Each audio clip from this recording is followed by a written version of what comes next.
Good morning, everyone, and welcome to our last session of the winter training series on change orders. One quick clarification from last week. Main office still requires a signed letter from the contractor to accompany agreed prices, even though the MERC 26 and MERC 27 forms now have signature lines for both the EIC and the contractors.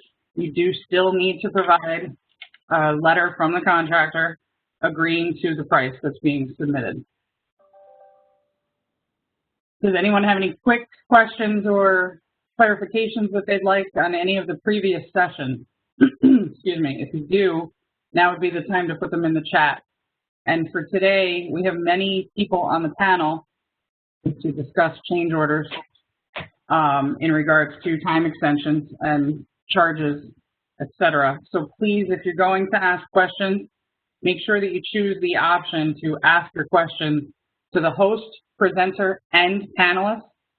Don't send them just to the presenter or just to the host. That way everybody has a chance to see them and our panelists can address them as they come in. And without further ado, I'll turn it over to Mike Pimpinella, our presenter for today. Go ahead, Mike. Thanks, Amy. So just to double check, my PowerPoint's up, right? Yes. Okay, very good. So as Amy mentioned, it's our last section, kind of a culmination of all of our change order series that we've been doing here. Time extensions, we also will give a little quick review of charges to contractor. There's a couple little things there, a couple slides we'll just touch on, and we know we get some questions on that as well. It kind of gets lumped in here in the OE class, so we figured we'd cover it since we have time here in our last session. We do have a few panelists as guests today. We're going to have a few questions for John Neidhart in the Project Management Bureau of Construction to just see time extensions. Should be fairly straightforward, but there's a lot of little nuances to them. I guess that would be the opening words here, is that the technical information isn't difficult, but how we actually do it, because we're getting scrutinized at so many different levels, there's a little bit of an art to that. So we'll go through this presentation, ask some questions of John, and then, feel free to chime in, ask your questions. I'm hoping we shouldn't be right up against 11 o'clock today. We should have some time here, and just, any parting questions anybody has for the training here. So first of all, project completion dates. Anyone that's been on a contract knows there's a completion date. We put that in the contract. It's in the proposal. There's a date by which all work should be complete. It could be months, sometimes even years out. So that makes it, somewhat of an unknown. And every day we do work, we get more clarity if we're on schedule or not, right? So Section 108 really talks about in our standard specs the prosecution and progress of work. This is where we talk about schedules, where we talk about timely completion of work, different things like that.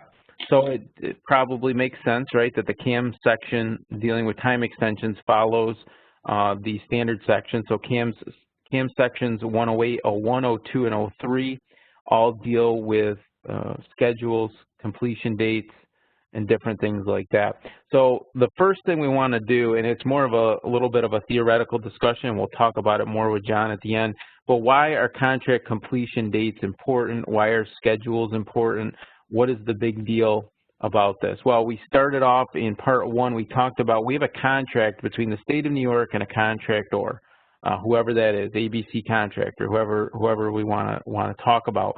And that contract was to complete the work by a specified date. Now, obviously, there's other clauses in the contract. They allow for extensions of time for different reasons, things like that. But if you're talking about a contract extension on your job, then something changed. We're not going to say something went wrong, but something changed, and you're not going to be able to finish the job on time for whatever the reason. So contract completion dates become a pivotal aspect of administering a contract. We're always working around those dates, and hopefully in your region, I know many times I'm involved in actually setting the completion dates, and for a contract before it goes out, hopefully someone in construction is part of that discussion in your region. But sometimes it does feel like the completion date was just pulled out of thin air and didn't make any sense. That we can get to feeling that way from time to time. But there should be some thought that goes into setting the contract completion date. We don't want to give the contractor too much time, right? Because then our resources are strung out. We have an EIC and staff waiting for work to get done. Perhaps, if we have too long of a date, we're using time in the road much longer than we need to. We have work zones set up. We might have workers exposed to traffic longer than needed. Conversely, if we make it too short, well, now we may ask the contractor to be rushing, to be doing less than standard work, to be working long hours, past dispensation, or different things like that. So there's a balance there between setting a good contract completion date and too short or too long. So that's the balance that we try to strike. And with hundreds of contracts every year, I think we get it right most of the times, but obviously there's error that creeps in there. So again, why is it so important? Well, first of all, Site Manager itself does not allow any estimates to be processed after the project completion date. So if your project completion date is March 31st, 2021, and you work right up to that date, you can run a report on an estimate on March 31st, 2021, but you cannot run one on April 1st. We've mentioned this, but it's in Site Manager training and OE class, so if you haven't taken those yet, you may not be aware, but we have to run estimates after that, right? We have to close out the contract. We have to run change order dates, so we can only run one estimate per day. So that's one case where we need to extend Site Manager just so we can make payments to a contractor. The second case is the contractor, the second thought here with the completion date, contractor is only legally authorized to do physical work prior to the project completion date. So if March 31st is your project completion date, if there's still work to be done on April 1st, they're not legally allowed to do that. There needs to be a contract extension for them to be able to do the work. And I have in yellow there because I know I'll get the question otherwise, well, what about uncompleted work? Uncompleted work is a very narrow definition of what's allowed to be done under uncompleted work. And if your project meets that definition where you can go with an uncompleted work agreement after the completion date, that uncompleted work agreement almost becomes a separate contract in and of itself. So that wouldn't count toward what we're talking about here. But generally, any work that disrupts traffic or leaves any facility less than whole as far as its operation would not qualify for uncompleted work. So if it does qualify, great. We're not going to talk about that anymore. We're only going to talk about contract work that doesn't meet the definition of uncompleted work. So this is when we need to extend the contract so that the contractor is actually able to do work past the contract date. So to conclude this slide, there's really two types of time extensions. There's what we call an administrative time extension, and that's going to go to that first case that we talked about where we're extending Site Manager so that we can continue to do administrative tasks, but there's no physical work going on. And the second type is a contractual project extension, which actually allows the contractor to do work past the current completion date. So let's look at the administrative time extension. What are some reminders on this? This is the easier of the two. This is just adding days to Site Manager to allow for estimates to be paid past the contract completion date. Again, not for contract work. It is not requested by the contractor. We don't even really, we can tell the contractor, but it doesn't matter to him. It doesn't affect the contract. It doesn't do anything in that way. It's only processed up through the regional construction engineer level. So it's a quick turnaround. And it's a relatively simplistic exercise in Site Manager to do this. There's a QRG. We note that at the bottom. QRG number 30-D talks about an administrative time extension. And if we're going to go through this, again, let's say March 31st, and we did work on March 31st, and we run an estimate on March 31st. But again, we're going to have so many, we don't know how many estimates we might need to run, but the recommendations add 15 days, okay? And that leaves 5 days for region and main office closeout procedure. So that gives you 10 days in the field office. So basically you can write, or you can run 10 estimates in the field office in this scenario, leaving 5 for main office. So this is just kind of a standard that we're trying to go by. You know, it is a little bit of work, so it doesn't make any sense to do work for like 4 days of a time extension, then have to do another one again, right? So we just do this 15 days, is generally recognized as good practice, and then we shouldn't have to have any problems. Now, one little caveat with this, I will tell you, don't do an administrative time extension if there's any chance that you're going to have to do a regular time extension. We can't intermix these. We have to be confident that work is complete. And then there's also the times, right, where a contractor finishes his work a couple weeks early. Let's say he finished his work on March 15th, and we run an estimate on March 15th. We still have 15 days there available to process estimates, right? So we might not need to do an administrative time extension. This is not always needed. I know sometimes we get into projects, like in my region upstate, where December 31st is the completion date. You know, in general, a contractor is hopefully finished well before that. You know, they're finished in mid-December or something. So you might have these days available in your contract. So this is only on an as-needed basis. It's not an automatic. It's not a given. Again, we've got a QRG, walks you through the whole thing, pretty straightforward. So that's administrative. So now let's talk about a contract time extension. Now this is a whole different animal, and this is really what the rest of our discussion is going to hinge around today. This is requested by the contractor. There's a form that they use, the ConR 250. It's found on our website. Contractors have it. If they can't find it, you can give it to them, but they need to fill out a 250, a ConR 250. Is processed by an order on contract, and there's a different QRG for this that is as QRG number 25, so this is different than administrative time extension. The contractor must have the order on contract. So we've talked about orders on contract and how sometimes they take a month or more to actually be approved. We have a little bit of a wiggle room here that we have an interpretation on these time extensions. The order on contract must be processed through the main office construction level, so through the John Neidhart level, and they must have sufficient insurance in place. And then they can continue work, okay? So we don't have to have it all the way sent through the comptroller and back to continue work, but at least has to have main office approval, which means main office concurrence that this change order is going to be recommended to move on. So all that being said, it takes time even for these to get processed. So we recommend 2 weeks at a minimum, 2 weeks ahead. I know our region's even been in that position where we're calling our liaison or John a couple days before, and we're trying to sneak things through. Not sneak things through, but you know, we're compressing the time that everyone has to operate in this manner. So you really got to be conscious in the field office, whether you're the office engineer, the EIC. You know, you need to be conscious of what your completion date is and how likely it is that you're going to need an extension.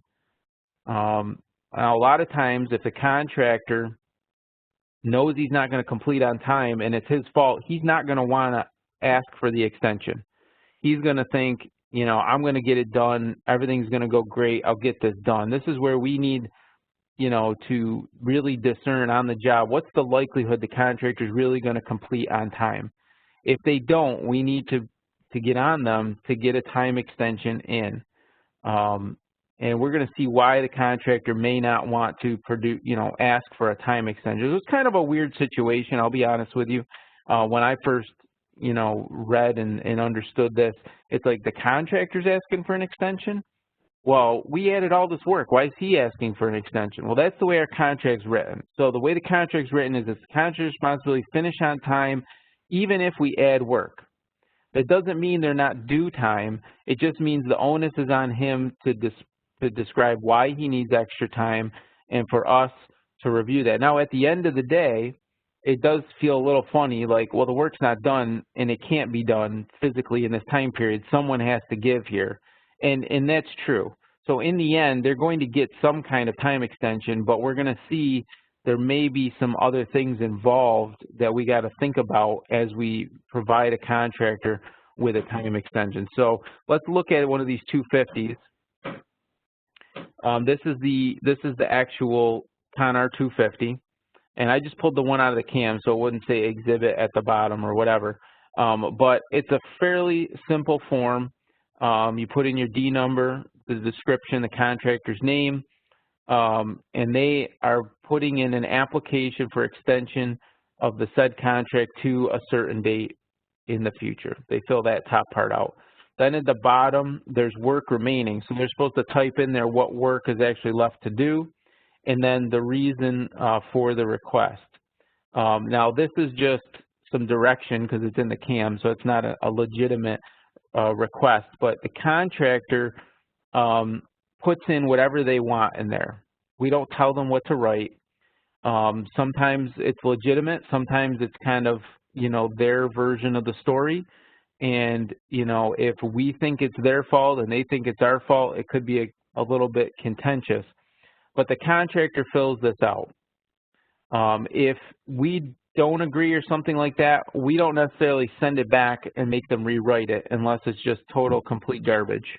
But we have our chance to write our side of the story or explain in our explanation in Site Manager. So we don't fill this out and we don't just reject it because we don't agree with everything. Now, I'll be honest with you, from time to time I've seen ones and I tell to the EIC, send it back. They didn't put enough information in there, or, hey, we're all on board that we added the work and delayed them, but their explanation doesn't really make sense. So if we're on the same page, it's a lot easier to get a 250 filled out correctly. But, you know, if we're not really agreeing to the reasons that an extension is going on, you may have a description here that you don't agree with, and that's okay. So that's the bottom line here, just so you can see a 250 and understand the intent of it, and then there needs to be a signature by someone in that firm. Okay. So explanations. This is probably the most important part of the whole process of actually doing a time extension. Usually the extensions are relatively straightforward. You know, how many days we can extend it off, a month, 2 months, whatever. The process in Site Manager is straightforward. Eli's going to demonstrate in a minute, but it's relatively straightforward. But the explanation is what tells the story of what's going on. So these are just some questions that you want to think about as you write an explanation. A one-sentence explanation is not going to get this approved. Hopefully it doesn't leave the region, but it's not going to get approved in main office. And we want to write as if someone doesn't know all the particulars of the project, because they don't. People are going to be looking at this that don't understand exactly what happened on your project. So you've been on your project, whether you're the EAC or the OE or whoever's completing this, you've been on the project, you understand the issues, you understand what actually happened, but just assume nobody else does, okay? So we've got to answer some questions. Why is an extension needed, okay? And that's just a very general statement. Oh, we need to complete paving and other items of work. Talk about schedule. Now, this is where schedule comes into play as, you know, part of an important piece of the contract. Where's the contractor's schedule? Did they show they were going to complete on time? Okay, they did, but we added work and that's what pushed it. Okay, so we're talking about, you know, what's going on, the schedule. Does it agree with the ConR 250? Do we agree with the ConR 250? If we don't, what do we disagree with?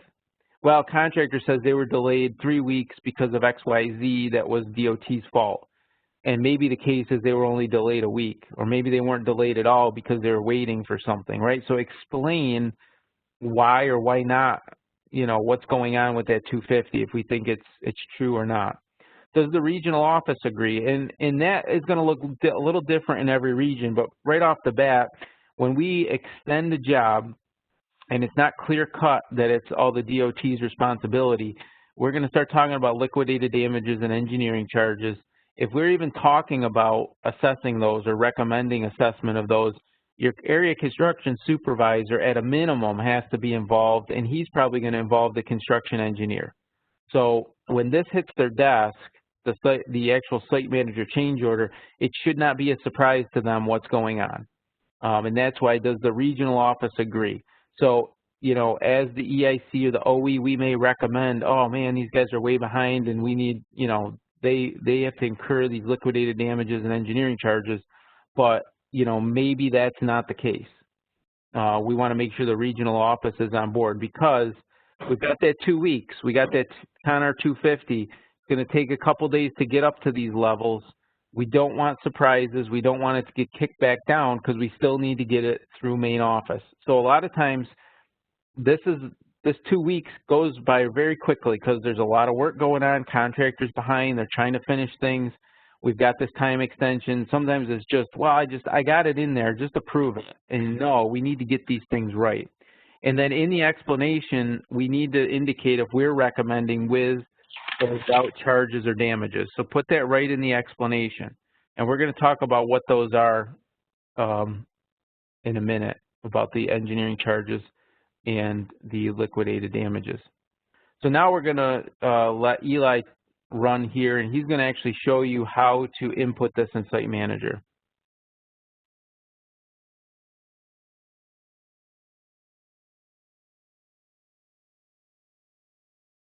I'm taking control of the ship.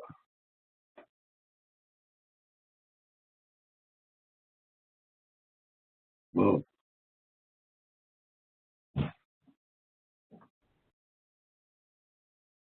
Can you see my screen? Yes. Perfect. All right. So we're going to use the training module to create a conventional time extension. We have a fictitious scenario here for D263073. An extension of time is needed. This is filled out by the contractor, like Mike said. It's got all the good stuff, so to speak, on here. States the work remaining and why. In this case, this is a pretty common issue. You know, a delay in fabrication due to a lack of material. You know, in today's environment, this is a pretty common scenario. So we have our 250. We're gonna come over here to Site Manager land. We are in the training module, as you can see in the lower right-hand corner. And we are in as the Assistant PM. Both the Assistant PM and the PM have the abilities to create change orders. We're going to go to the change orders icon, change orders maintenance, and change orders.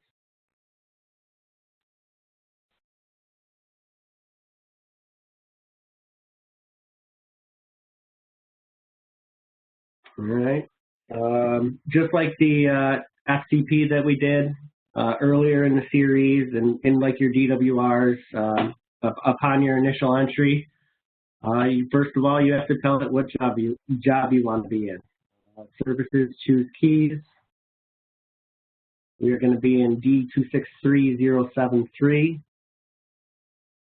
All right.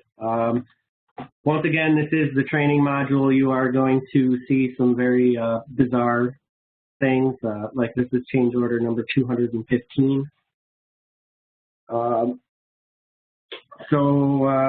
This is the header. We're going to start with a description of extension of time. The reason code, picking the most applicable reason code is critical, and it is scrutinized by reviewers. So be as accurate as possible. You have many choices. You have TE other, material shortage, severe weather, unanticipated field conditions, third-party delays, added work, contractor delays, declared occurrence, delay of award, delay of permits approval, design errors, job contract, and that's it. In our simulated scenario here, we are going with material shortage.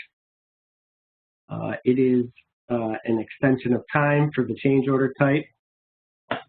For the function code, we are going to only be selecting the time adjustment. Now, once we check this box here, we will not be using the items tab or the explanation tab. Everything will be done within the time adjustment tab. All right, so we are going to save this. And we're going to come over here. All right. This part here is a little strange, and it's kind of some backwards logic. When Site Manager first came about, you put in the date that you wanted to extend it to, and it calculated the days over here. With some updates, this is actually flip-flopped. You have to put in the number of dates, and it calculates your completion date. So get your calendars out, count some days. In this scenario, we wanted to extend it 29 days, giving us the adjusted completion date that was on our CON R250.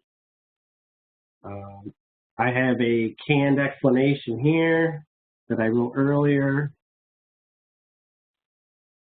and we are going to paste it in. With the explanation, as a change order reviewer, I look for 4 pieces of information.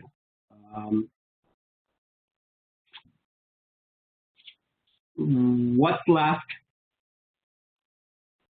for the contract? Why is the time extension, what's the reason? Why is it needed? Do we concur, and will it be with or without engineering charges? And this answers all of that.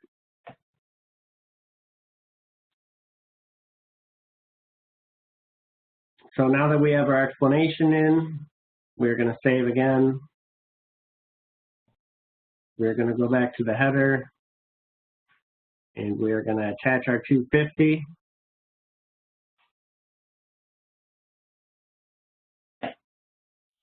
It is, Mike touched on this earlier, it is critical that the 250 and your explanation in this time adjustments tab match identically. It will not be approved otherwise.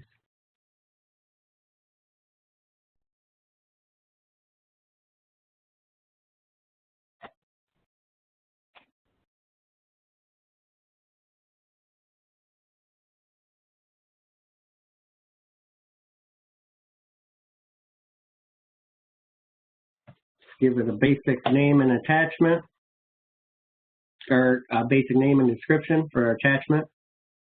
Add all. And we are going to save. All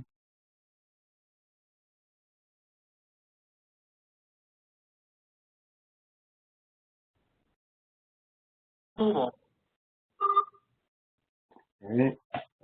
We are going to, we have to calculate our change order since the approval level has not been set yet. It goes to the comptroller. The because this is a conventional time extension, we are going to save.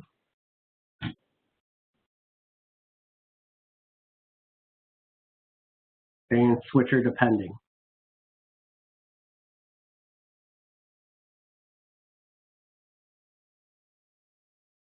All right. Now, I'm not going to set up the approval levels.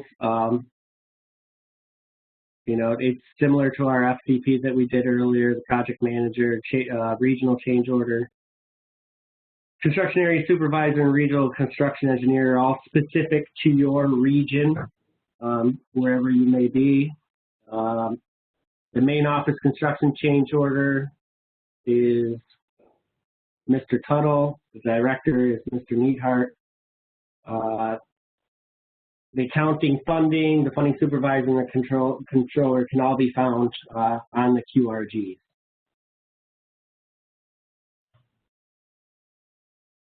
And that's pretty much it, Mike. Do we have any questions?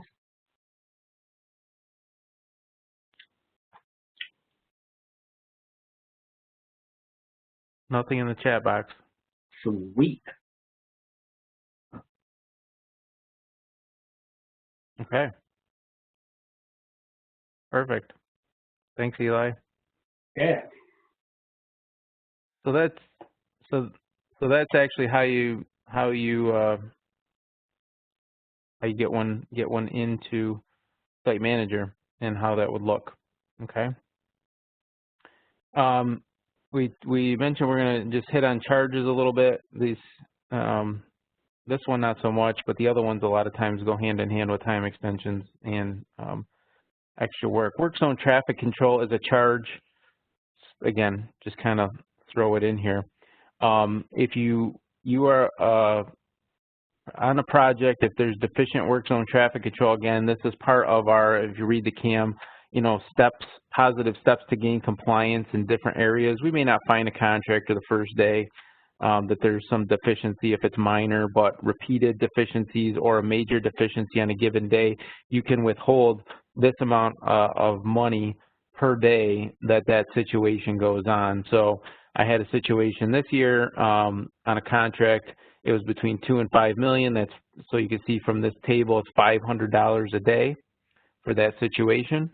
And you assess that to the contractor because of work zone non-compliance. So read the 619, it's in there, but we enter it as a charge to the contractor. So every job has a line item for charge to contractor, and you would add it as a positive value in that line item in a DWR, just like a regular payment for these different amounts. So you can see that it's all based on the dollar value of the contract, and it's a relatively small amount, but it can add up if it's day after day after day, okay?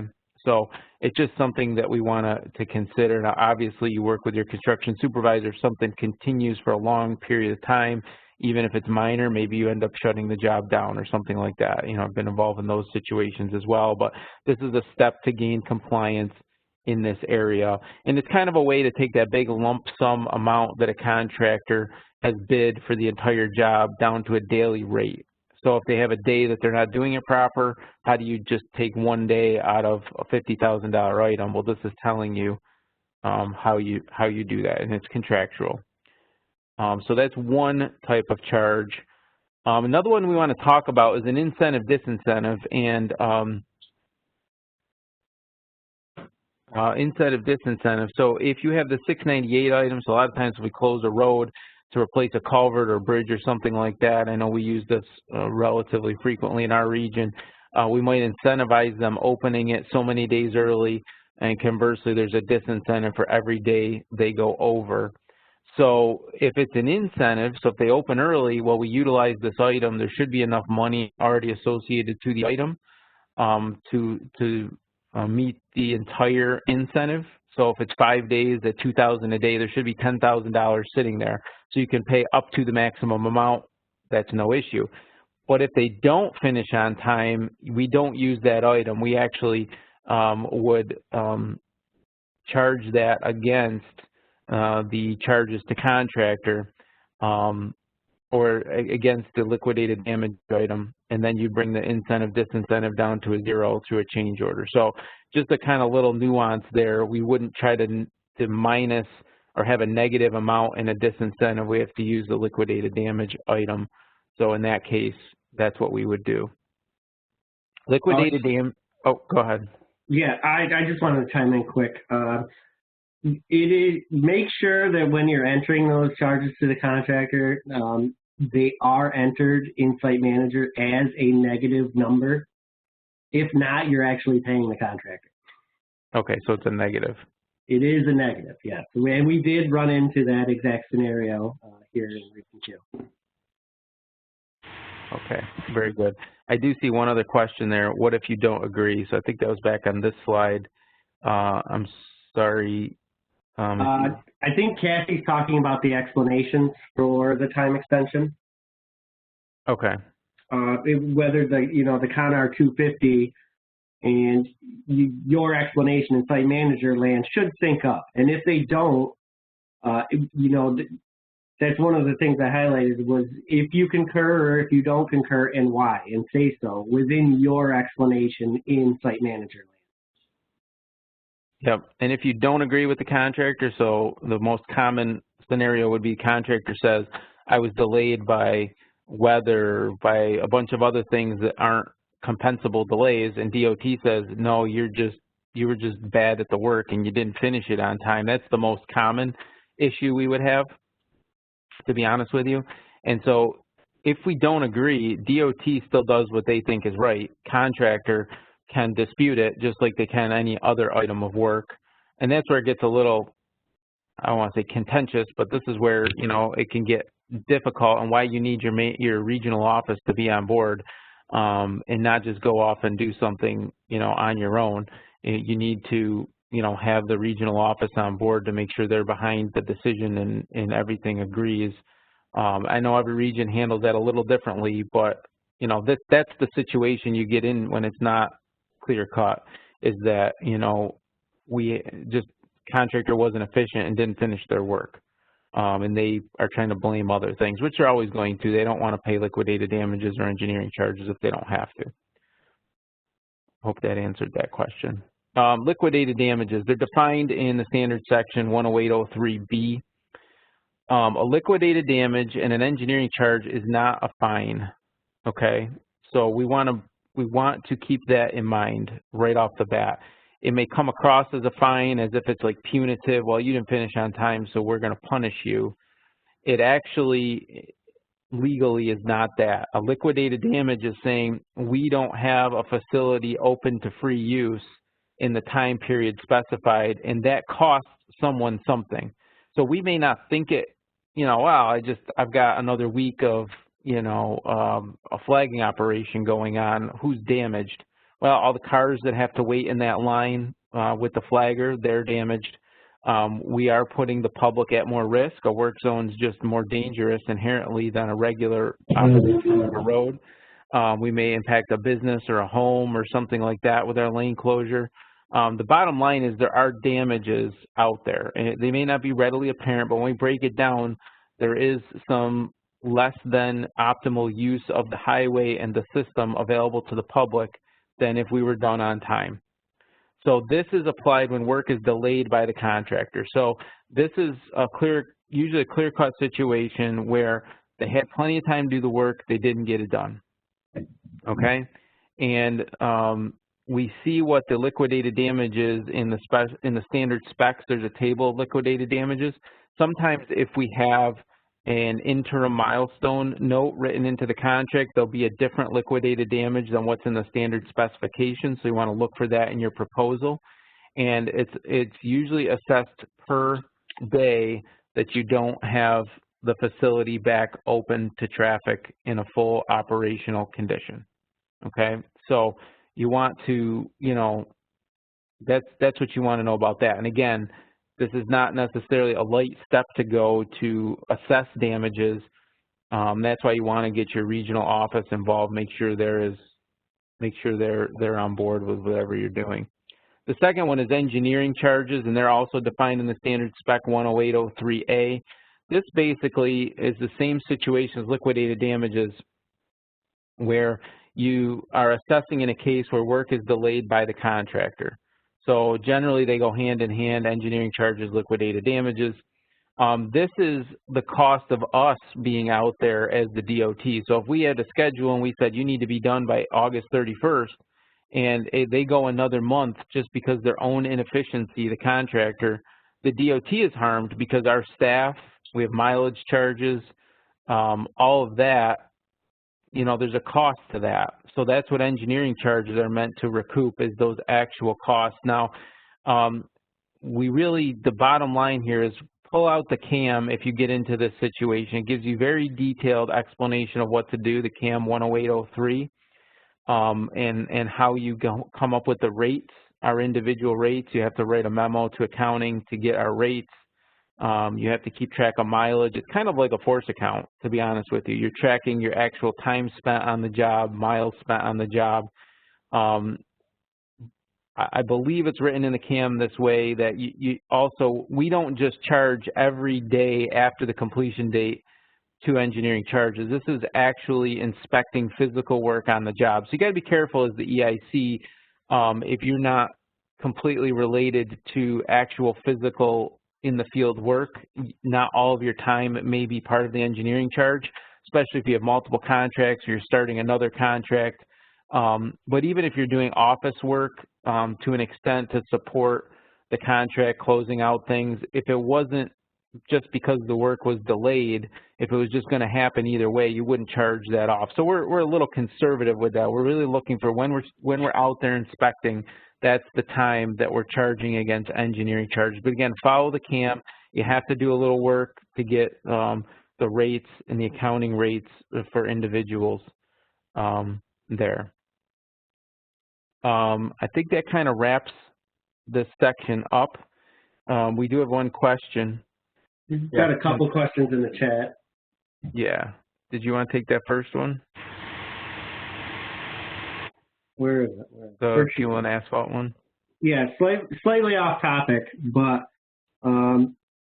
if your fuel and asphalt are negative, you would make a DWR under the appropriate item, enter your negative amount, attach your report to your payment as supporting documentation, and then generate. I would note that when you're doing these negative,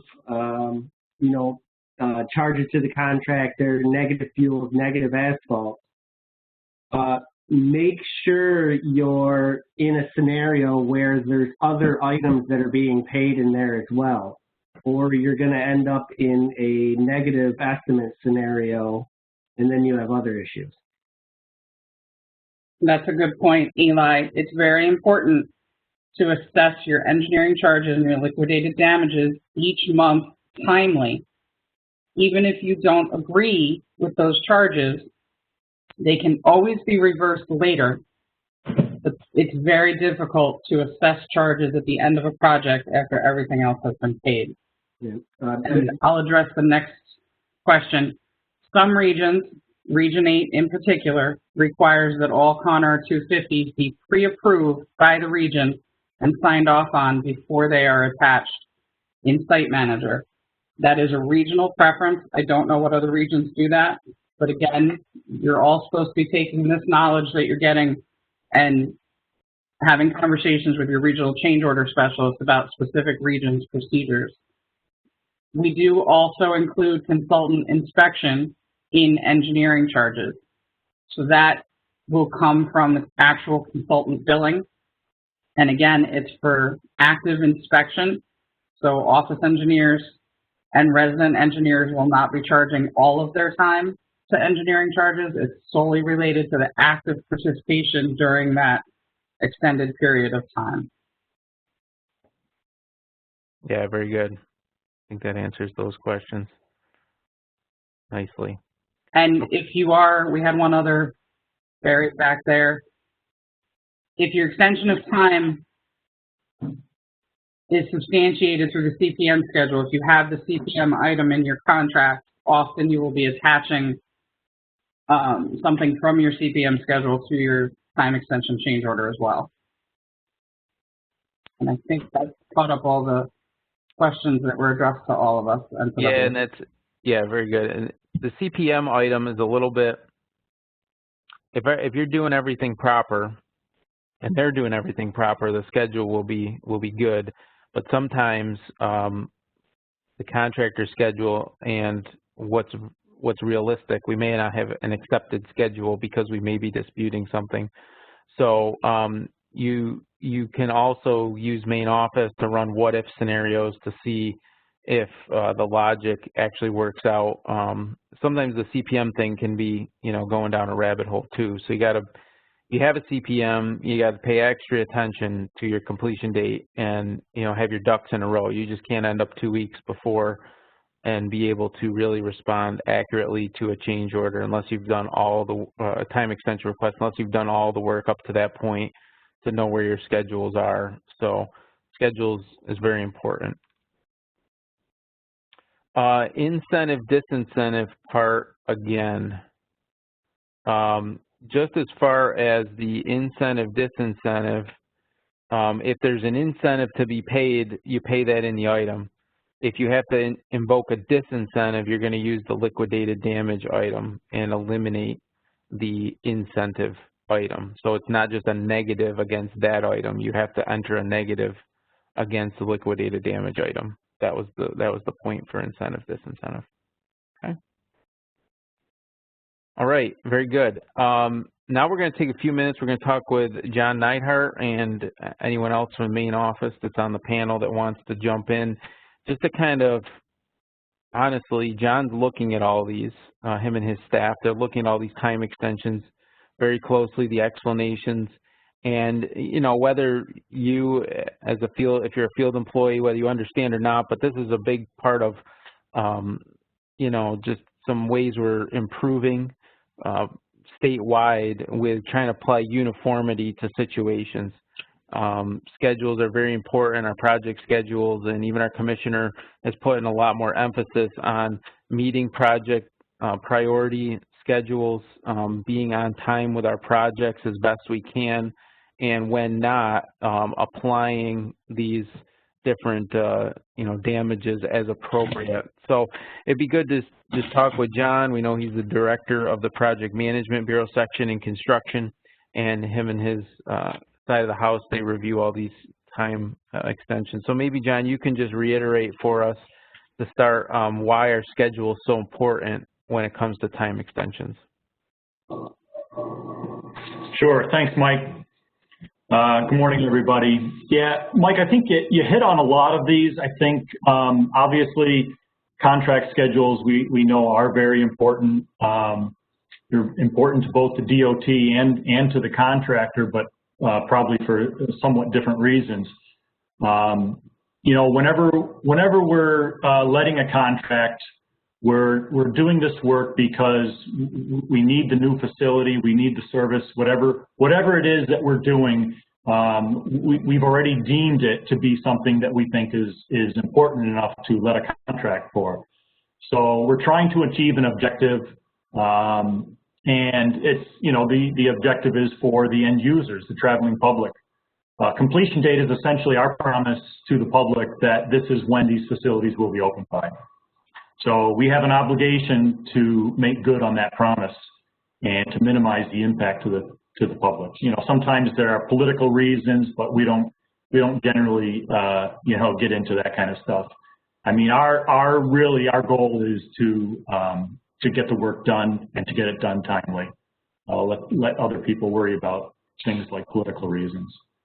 For the contractor, it's also important, but mostly I would say first and foremost, the contractor doesn't want to get charged LDs and ECs, and those, like you said, they can add up depending on the value of the contract, and those are all outlined in that table you had from 108.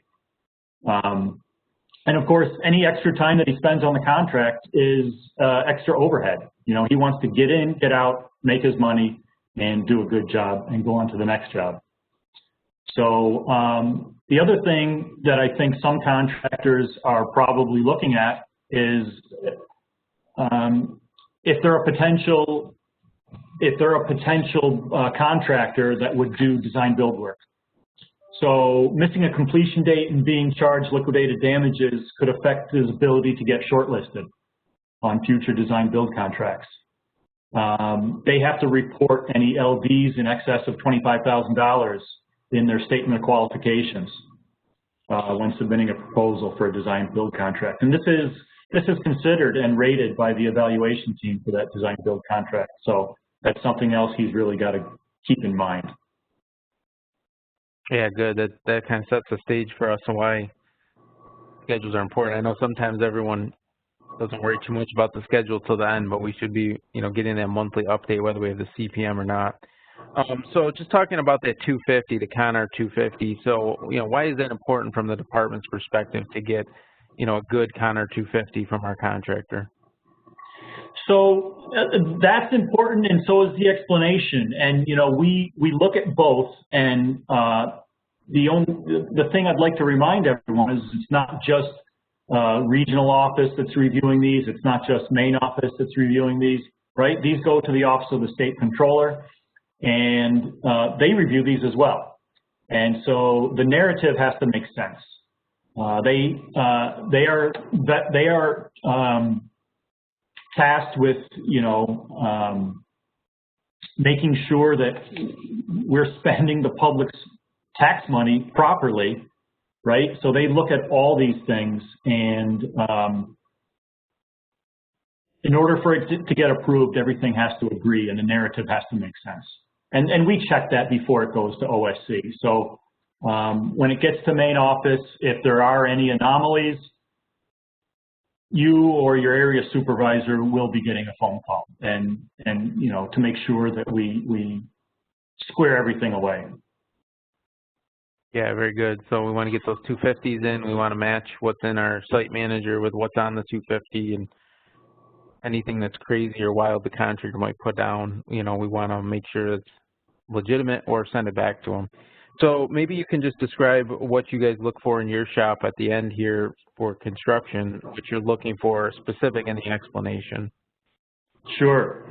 So we do look at the whole narrative, and I'm glad you said that, we need more than a one-sentence explanation, because most of these it takes more than that to explain it. It's not always cut and dry. And we look at the whole narrative and try to piece together the story. Does the narrative make sense? We have to parse all that out. And really what it's going to come down to is,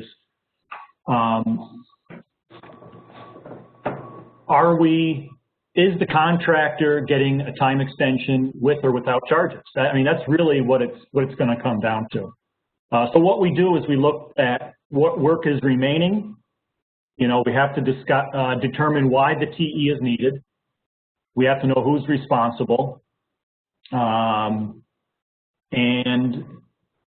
you talk about schedules and the importance of schedules. Well, LDs are an important component of that, because it's really one of the few sticks we have, so to speak, to keep the contractor honest.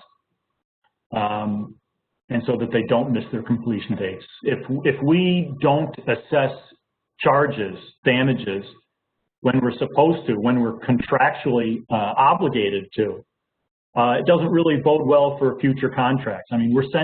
By not charging when we're supposed to, we're sending a message to the contractor. And believe me, he hears that message loud and clear, and may be a factor in any of his future work. So it's important for that reason too. How do we decide or determine who's at fault for needing more time? Well, there are a lot of reasons for needing more time, missing completion dates. Did we add work to the contract? Did we make any changes to the design? Were there any errors in the design? Unforeseen field conditions, utility or third-party delays. These are all reasons that, we would give a contractor a time extension without charges. If needed, we look into the narrative, and part of that narrative is, well, when did the contractor work? Sometimes we've seen requests for time extensions when the contractor really hasn't even been working. So we need to kind of put all that together and figure out the reason, what's really going on. So that's why that's important. Okay, good. So we had this situation come up in the region this year, and I know it might sound a little complicated, so I'll try to explain. But, you know, let's say that we have some work that definitely was contractor, poor scheduling, poor production, no real good reason for an extension. So we agree that there should be some damages there. But then there's another piece of work that was delayed, and in our case in the region, there was COVID delays with material supply for traffic signal items. So we needed to put in a 6-month extension because some of the work was paving that can't be done until, you know, April, May.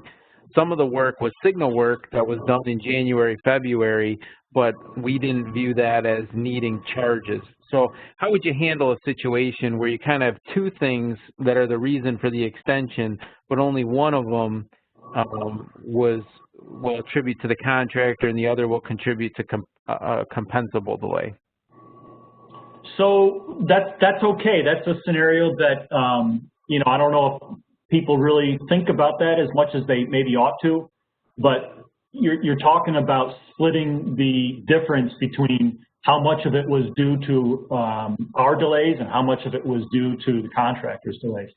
And that can be, I'm sure that's a somewhat difficult thing to figure out, but to the extent that you can, I think I would encourage you to do that.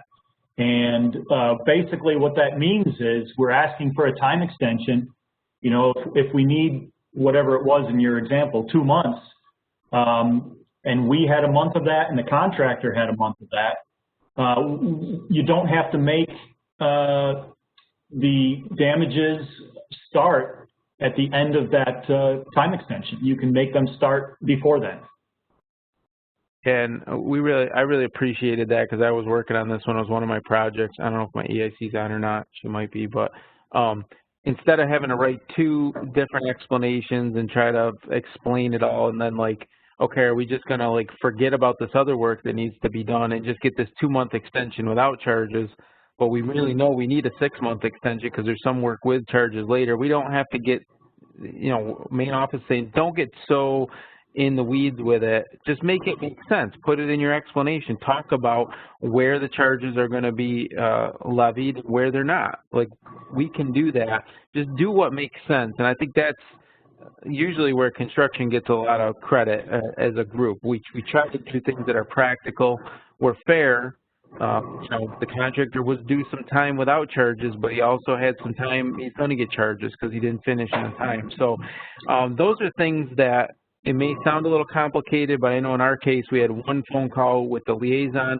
We typed it out and it went through and everything was good. So we just had that upfront conversation. The EIC supervisor called the liaison, got communication back to the EIC, and it may sound like that's a lot to do, but it's a lot easier to do it that way than it is to put something in that's not quite the right thing or that someone's not expecting and then get it rejected, sent back. Well, now what do we do? Like, it saves a lot of back-end work if you just do a little bit of front-end work to get these explanations dialed in. And, you know, you may not know who your liaison is as the EIC. Maybe, hopefully you do, but maybe you don't. But your construction supervisor knows, and that's who this is going to first, right, John? It goes to the liaison first in the main office. That's correct. So if you can get them to be your advocate, kind of, right, then they're going to bring it to John and say, hey, we talked about this. This is what I'm thinking. You know, so that's where you can have this dialogue, and that's why you want to get it up to your supervisor. You know, if they feel it's complicated, they'll have that discussion with the main office. So again, they're not surprised that, you know, part of this whole time extension, just so everybody understands, it's when we get a surprise that it delays the whole thing. Because sometimes it has to go all the way back to the contractor if we get a surprise. And if we've made it all the way to main office, we've probably burned up a week already, and now we're behind the 8 ball. And that's where a lot of these bad situations happen, where we're calling up John on a Friday afternoon asking for a favor. And we don't want that. John doesn't want that either. He just wants to be chilling out on Friday afternoon. you know, by the water somewhere. But, you know, somebody's got to answer those calls, and we don't want to be in that situation. And I think, I'll quote you, John, you can only go to the well so many times on this stuff, guys. Monday morning, your contractor might just not be working. You know, that's just the way it is if it's not correct. So we want to be ahead and upfront on those. And then just, you know, John, this is the completion here. We do have one question. Maybe I'll hit that before I ask you the last question. Sure. For Region 3. What or are there any repercussions if a time extension is added to the contract proactively and work ends up getting completed on time and the extension was not needed?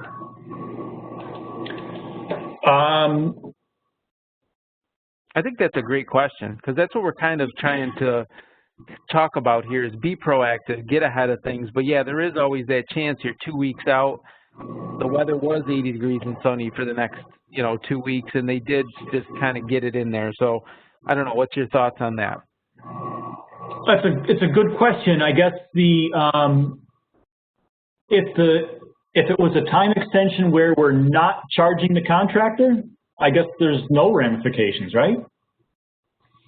Good for everybody involved to get it done before the necessary completion date. That's fine. I guess we would have to take another look at everything if we said we were going to charge, especially if it was one of those where you're splitting some kind of time. But no, I would say that's a great outcome. That's what we're really striving to do. Yep. Yeah, I would agree. You know, if it's a non-charge extension where we added some work and it's just really tight, you know, get it in ahead. You know, they may not be due 6 months, but to tack a month on or something, and you know they just get it done, you know, the day early or something, it's probably not a bad outcome. Now, if we're going to get down the road of charges and things like that, we may have to get a little finer with it. And just realize, everybody, that if it doesn't clear John's desk, the contractor doesn't work, and it doesn't matter why it doesn't clear John's desk. It doesn't clear John's desk, they do not work the next day, right? So that's, the contractor's got to do the math, and some of that is their risk too. Do we put in now thinking they might charge us, but we got to finish this job? We don't want to, you know, decamp for a week because we couldn't get something approved. We want to work that next day. Or, you know, sometimes even the contract had, well, will you give us a week? It's only going to take a couple of days. Can you just give us a week without charges? Maybe the region says that's pretty reasonable. A week's okay, you know? So yeah, being proactive is a good thing, and it generally is not going to bite us as long as everyone's on the same page. So yeah, I would agree with that statement. And I think lastly, John, just because we're all the end of this series, which I think we've done a great job here, just getting information out. We thank everybody for attending. I know we've had a lot, you know, we've seen numbers dwindle the last couple of weeks, but I know in my region we're starting to work, so I'm sure that's playing a part in this here. But we still have over 200 today.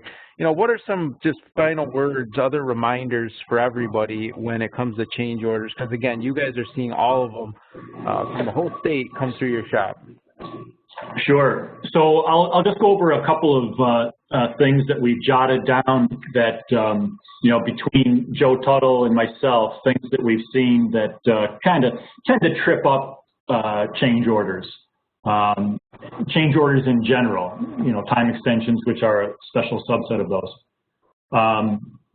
So the missing attachment B, everyone, for any change order that's over $20,000, we're required to attach the that form there that we get from accounting. Now, the other question I get a lot of times is, well, I haven't gotten this month's attachment B, right? They issue one for each month, and sometimes they're late on that. Just make sure that you're using the latest one that you have that I've sent out, that either Joe or I have sent out. And attach, you know, make sure you have any backup documentation attached to the header in Site Manager, whether it's agreed price or, you know, force account work or stuff like that. The one thing that I would ask is make sure that you follow up on, you know, if you're doing an agreed price and you're using the pay item catalog or bid tabulation sheet showing the average of the 3 lowest bidders, make sure you kind of connect the dots for Joe, do the math so he can understand where everything is. You know, he looks at a lot of change orders every day from across the whole state. That's the other thing I guess I'd like to remind people. So, you know, all this takes time, and the easier you can make his job, the quicker your change order is going to get approved and get on to the next person. Something that's come up recently, I say recently, but maybe it's been within the last 6 months. It was actually in the specs, but somehow a bunch of us have were overlooking it. And that's the letter from the contractor's insurance agent about workers' comp based on an EMR of 1.0. So make sure that letter is in. If it's not in there and it's supposed to be in there, Joe will be reaching out to your change order specialist and it may get kicked back. Make sure that time extensions don't also include money work items and vice versa. Make sure work order type contract change orders include a summary of the updated work list. The Office of the State Controller requires this for all change orders. Let's see. Emergency type contracts. So when you're doing work that's under a declared emergency, we have a special process that actually allows us to get your change order approved and back to you more quickly. So understand this and understand that if the work is based on a declared emergency, whether it's a state, declared by Governor Cuomo, or it could be even a federal emergency. Make sure you let us know that, because those do not need to go to OSC, and OSC actually does not want to review those. So if we can skip that part of the process, it saves a lot of time. So make sure that you alert us to that. The one caveat I would say is that if it's not going to OSC, then it means that that change order has to be exclusively all for that emergency type of work. So don't mix and match other work in there. Okay, let's go over some of the other things that I've highlighted here. As Mike was saying, the explanations in change orders are really important. It's one of the first things that Joe and I really focus on. And know your audience, right? It's like Mike said, you're completely familiar with your project, but Joe and I are not, and the people at OSC are even less familiar with anything. So they're not, nor are they familiar with some of the terminology that DOT uses in our processes. So keep all of that in mind when you write your explanation. The explanations are very important. We need to know, and OSC needs to know why we're adding anything to a contract. If there's a design change, did you include concurrence from the designer of record? If the extra work is an increase or decrease in an existing item, make sure that that's clear. State whether it's a major or minor item. I strongly suggest that you run a BI report, such as the Combo ConR 7 or something like that, before sending the change order on to the next person. This report really is a good summary of the breakdown of which items are major and which ones are minor, which ones are new items in this change order, which were new in a previous change order. All that's important. Is all the work within scope? So number one, it needs to be. Be familiar with the defined scope in your proposal. This often comes up in work order type contracts, mostly where and whens, when we sometimes get into work that might not necessarily be in the scope. If it's questionable at all, talk to your area supervisor first. You know, we cannot add out of scope work to a contract for any reason. Can't do it just because it's convenient. OSC does not allow it. out-of-scope work is almost never approved. So, and the other thing I guess I'd remind everyone is, make sure that these explanations are honest and truthful. The last thing we ever want to do is lie to OSC. As you probably are all aware, we have a restriction about having one change order at OSC at a time, one change order per contract at OSC at a time. So keep that in mind. If there are more, accounting will hold them at their level until the previous one, is approved. And if you do have multiple ones, and you have a preference on which one gets processed first, you have to let us know that. We can take care of that. Approval time. OSC says they approve change orders in 7 days on average. Some are more, some are less. Technically, OSC has up to 45 days to approve, to review and approve a change order. But on average, the entire approval process, cradle to grave, is about 1 month. So keep that in mind, and I would strongly suggest that you submit about one change order a month. If you're sending in a lot more than that, they're going to get bottlenecked. Know where your change order is. So Joe and I both see and approve a lot of change orders. We don't track them once they leave our desks. Once I approve it, I assume I'm done with it. So my advice would be know how to track it in Whipper, which is kind of old advice now because we're getting rid of Whipper and we're moving on to directly working in SFS.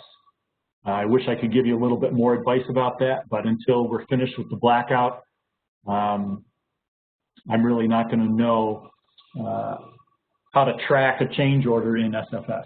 So we can talk more about that. The other thing I guess I would say is remind people that Joe and I are in communication quite often with your regional change order specialists. Joe schedules group meetings, whether it's in person, it won't be in person now, but it will be WebEx about twice a year, just to go over any outstanding issues.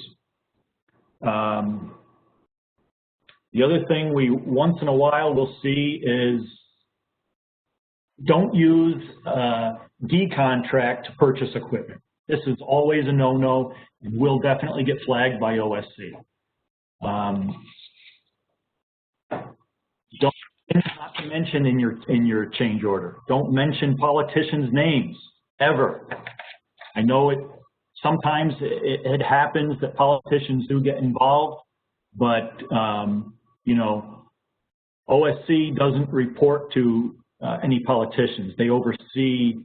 They don't even report to the governor, right? They're independent and they're there for a reason, and we keep politics out of it to the extent we can. So I think that's the end of my list, Mike. If there are any questions, we can field them now. Yeah, has anybody got any questions for John, for any of the other panelists? Anything we didn't cover that you think you'd like to know? Ed, John, and Mike, this is Mark Bennett. Yeah. Can you hear me? Yep, go ahead, Mark. All right, so I just want to add something to that last question in the chat about the proactively submitting the TE and then not needing it. I mean, the flip side of that is not sending it in and needing it and then trying to get one in last minute, which is definitely the worst case of those two scenarios. We don't want to be in that situation when we have been. We'd rather not be in that situation for obvious reasons. Somebody might not be here to approve it. And, we don't want to be put in that situation where we keep calling everybody's in a panic. We need this approved so the contractor will work tomorrow. And good point, Mark. But so I just wanted to throw that out there.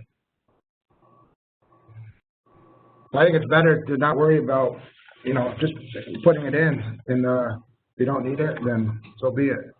I mean, most of the time I wouldn't say it's going to be in that kind of situation anyway. You're going to know you need it. But in the rare time when you're not 100% sure, you can also, there's no harm also in trying to putting in for extra time if you think you might need it. So you could put in, you know, we can approve a time extension. I think we went over that earlier for different reasons, but you can say, okay, we're going to approve this time extension through July 30th, but we're going to want it to start charges on June 15th or something like that. Instead of, that's better than putting in a second time extension. Awesome. We're trying to limit how many change orders are coming in. That's also an option sometimes. Yeah, that's Mark. That's a good point, and I would add that just make sure it's very clear if you're doing that when charges do start accruing.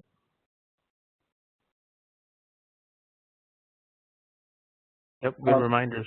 Did you also want me to go over a couple of like the recent examples I have of things that we can't approve as they are? I have two sitting right in front of me that recently came in the last couple of weeks. I think examples are great. You know, learning tools, and I would say if we have the time, yeah, let's go over those. I mean, it's not going to take too long. So both of these, the reason they're using for putting these time extension in is COVID-19, which unfortunately I think contractors might be taking advantage of that and just trying to use that anytime they can to get a free time extension. But this one might be legitimate, probably is legitimate.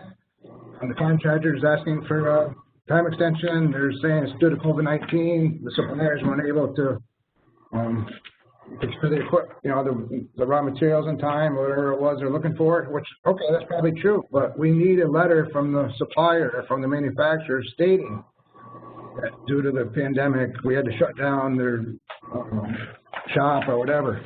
You know, we just need some kind of letter from each supplier or manufacturer or whatever stating that, yes, this did happen and we were not able to supply the materials in a timely fashion.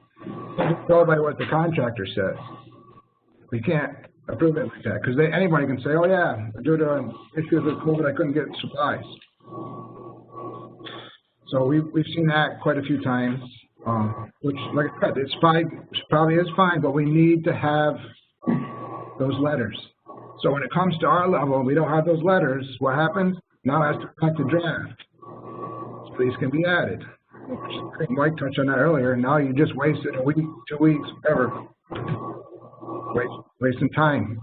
So that's why it's important to have that information up front. Here's another one that just came in. They're claiming COVID-19, and this one's a really questionable. It's actually a where and when contract. And there's a couple problems with that. Number one, a where and when contract, like this is a work order type contract, and as I think John stated earlier, whenever you have a time extension or something like this for on a work order contract, you need a list of the work orders. Basically, OSC needs to see that work was started and not completed, so they need extra time to complete that. What you can't do on a where and when type contract, and this statement is right in the. This is Mark, the guy who called me in Pennsylvania. I'm sorry, what's that? Oh. Anyway, this statement is this is in Site Manager, and you got to remember the OSC also looks in Site Manager. This statement, there's a statement in here that says there remain funds to be used up under this contract, so a time extension will allow for the completion of current work orders and the addition of more. Well, that's a problem right there, the addition of more. You can't do a time extension just because there's money left over in a where and when contract, just because you have money left over. OSC considers a where and when contract to be ended either when A, you're out of money, or B, you're out of time. When neither of those occur, then the contract's over. You can't simply get an extension because you have money left over.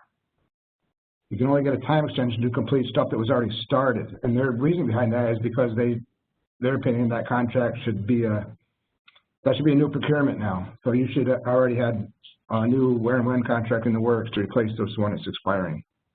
And then those new work orders should be placed on that new contract.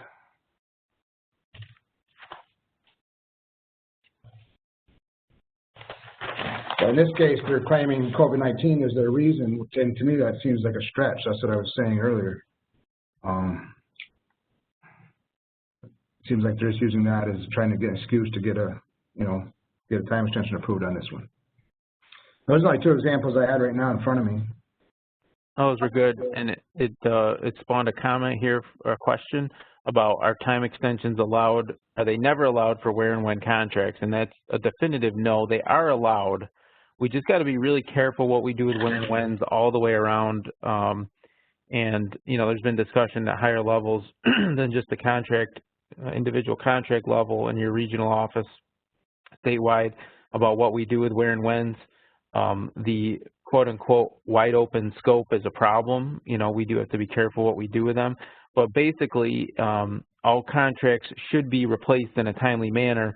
You just have to make sure that you have assigned the work to the contractor while the existing contract is still active and the new one has not come online yet. So there's a little bit of a time situation there, but you know, if you have an emergency contract today and you're projecting a new one for May, but it's not awarded yet, and you assign the work today to that contractor to start, but he's not going to complete till July, you can put in an extension to allow for that work to continue. We've even had the situation, we had that in our region, during the award process of the replacement contract, there was a problem with the low bid, and it delayed the award about 2 months. So we would have went a time period without a contract. We were able to extend the previous contract to cover our time period in the case we had an emergency. So as long as there's a reason for it, but I think like Mark mentioned, if OSC knows you have a contract coming on the back end, you know, you can't just keep assigning work to the old one and get extensions if you have a new one in place. That kind of triggers the end of assigning the work. But anything you start, you can put in an extension to finish. Yeah, so like that question about the time extension never allowed for where and when contracts, it's the same thing for adding money to a where and when contract. If you're going to add money to one, it can only be because you had some big problem that need to be fixed. The contractor started working on it, and then you run out of money and you're not finished. In that case, then yeah, you can absolutely put a change order and add more money to that where and when contract. It's kind of the same way with the time. You can add more time when, if maybe whatever you assigned the contract took longer than they thought or whatever, it doesn't matter. If you've assigned the work to the contractor and they weren't able to finish it by the end date and they need more time, then that's when you can add time. I mean, there are certain other situations that, maybe depends on the circumstances, like maybe, this is something that can't wait for your new contract. And I know those situations come up and, so in those cases, probably best to just, give us a call and discuss it and we figure out the best way to proceed. But I know, sometimes it's not cut and dry.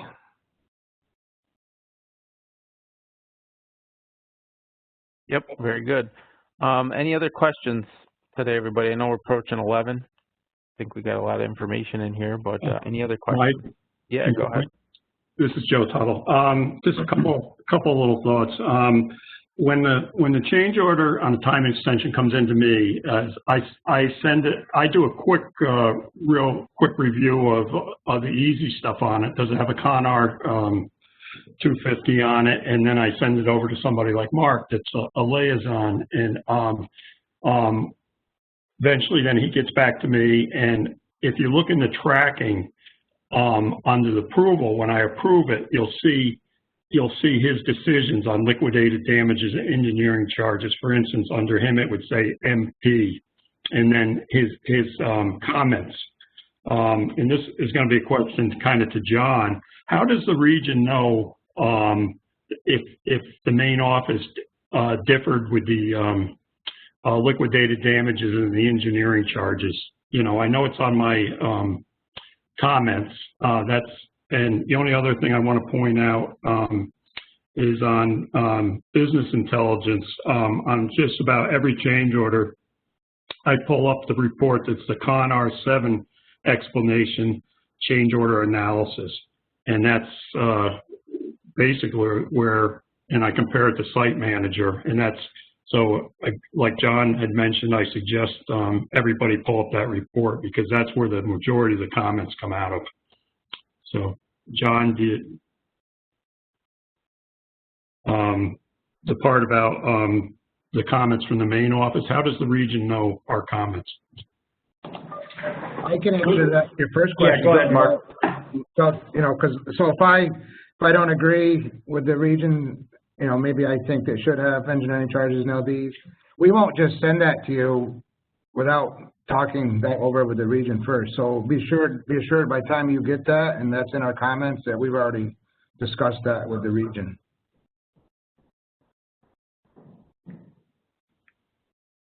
Correct. We won't just do that, you know what I mean, on our own without notifying or talking over with the region. Now, sometimes I'm not going to say that we're always in agreement, but we do have that discussion. Yeah, that's one of the things that the liaisons really key in on is, are we in agreement on how we're going to, or whether we're going to assess charges? So if there is a disagreement, like I said, that's the role of the liaison to reach out to the area supervisor and really somehow come to agreement on what we should be doing there. And Joe, thanks for clarifying, you know, the whole time extension approval process. I guess I should have made that clearer, and I appreciate the, you know, the way you explained it there, that when the time extension gets to your level, you do a cursory review, but then you send it on to the main office construction liaison. And that's really, by the time it gets to me, one of the first things I look for is, did the previous approval include the comments from the main office construction liaison? I always look for that. So thanks for explaining that, Joe. Yeah, and to add to that about, you know, talking to the supervisors or whoever, talking to the region, I think somebody touched on this before. That's why if there's anything that could be questionable, or you know, think maybe in the regions that, you know, maybe the office will want to tack charges into this, you know, pick up the phone, have them call the liaison. It's better to talk about that up front. But timing is the key. I mean, you know, once it gets to us and then we don't agree, I know, well, I guess time is not so much here, but it could be later. But it's better to have that conversation up front and get everybody on the same page. Agreed. Okay, I don't see any other questions in the chat. Any closing remarks from any of the panelists before we end our series here? Yeah, Mike, one last thing, Joe Tuttleton. I want to point out that the particularly high traffic dates we saw on time extensions was like September 30th and December 31st, which is when we really got bombed with them. So you really want to, if you need a time extension and you got a September 30th date, try to get it in earlier, because I just remember we got hit with so many at that, and we had a few phone calls and stuff, and it got pretty hectic. So just keep that in mind. Thanks. Bye. Yeah, the earlier you can get them in, the better, obviously. Yep. Okay, very good. Amy, John King, anything? Eli? The only thing to let folks know, we had a request to put these change order series recordings on the Office of Construction website. We will look into doing that, but in the interim, I put it in the chat, and hopefully you're all seeing it up on the screen. This is where they're currently located. The PowerPoints and the recordings are available on the P drive. And if they do make it to the Office of Construction website, we'll send an announcement out to the students.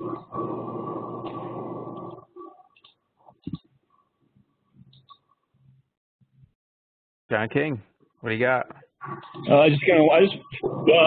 Last thing about this topic, I didn't know if you guys want a lot of talk about liaisons. So you really want to let folks on the call know who their regional liaisons are? Because it's pretty easy, right? It's down to 3 people. Right now it is. I just brought up the map, and so Denise LaPlante looks like she has regions 2, 3, and 9. And then Mark has 7, 8, and 10. Oh, Denise also has 11. Did I not say that? Yeah. And then Nick Charbafan has regions 1, 4, 5, and 6. So your regional change order specialists know that, and RCE, but just so you guys on the call know, if you just jot that name down, so that's who your liaison is, just because they were talking about it a lot today.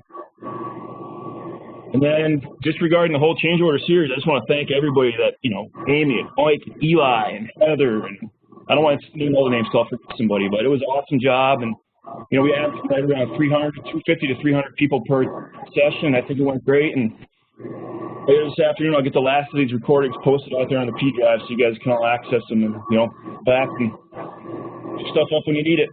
But thanks to everybody who did a ton of work to put this together. Yeah, good work, guys, and thanks for inviting us to be part of this today. Appreciate it. Everyone's Thanks, released. 11 o'clock. You released. Yeah. Go quick. No. See you.